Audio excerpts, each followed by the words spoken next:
In the summer of 2015, Europe experienced the highest influx of refugees since the Second World War. Why? The main reason is that Syria has become the world's top source of refugees. Syria is located in the Middle East, an ancient, fertile land settled for at least 10,000 years. Since the 1960s, it's been led by the al-Assad family, who have ruled it as quasi-dictators until the Arab Spring happened in 2011, a revolutionary wave of protests and conflicts in the Arab world that toppled many authoritarian regimes. But the Assads refused to step down and started a brutal civil war. Different ethnicities and religious groups fought each other in changing coalitions. ISIS, a militaristic jihadist group, used the opportunity and entered the chaos with the goal to build a totalitarian Islamic caliphate. Very quickly, it became one of the most violent and successful extremist organizations on earth. All sides committed horrible war crimes using chemical weapons, mass executions, torture on a large scale, and repeated deadly attacks on civilians. The Syrian population was trapped between the regime, rebel groups, and the religious extremists. A third of the Syrian people have been displaced within Syria, while over 4 million have fled the country. The vast majority of them reside now in camps in the neighboring countries, who are taking care of 95% of the refugees, while the Arab states of the Persian Gulf together have accepted 0 Syrian refugees, which has been called especially shameful by Amnesty International. The UN and the World Food Programme were not prepared for a refugee crisis on this scale. As a result, many refugee camps are crowded and undersupplied, subjecting people to cold, hunger, and disease. The Syrians lost hope that their situation will be getting better anytime soon, so many decided to seek asylum in Europe. Between 2007 and 2014, the European Union had invested about €2 billion into fences, high-tech security technology, and border patrols, but not a lot in preparation for an influx of refugees. So it was badly prepared for the storm of asylum seekers.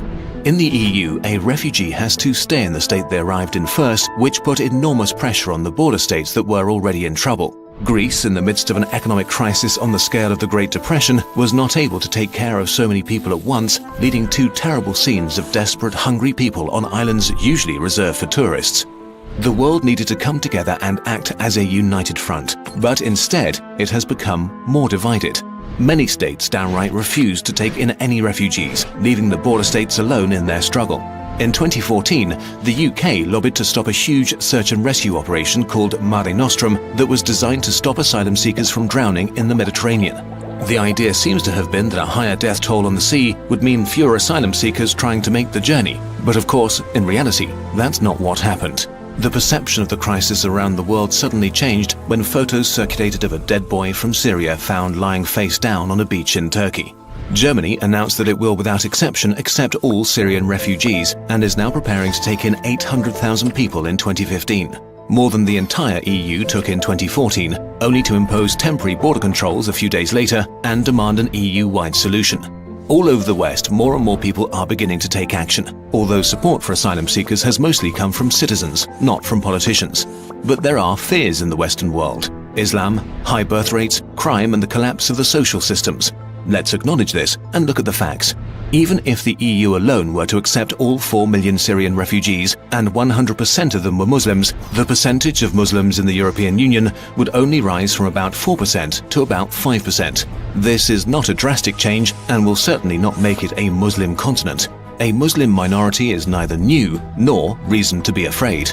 Birth rates in many parts of the Western world are low, so some fear asylum seekers might overtake the native population in a few decades. Studies have shown that even though birth rates are higher among Muslims in Europe, they drop and adjust as the standard of living and level of education rises.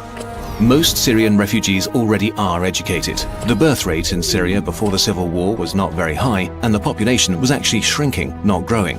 The fear that refugees lead to higher crime rates also turns out to be wrong. Refugees who become immigrants are less likely to commit crimes than the native population.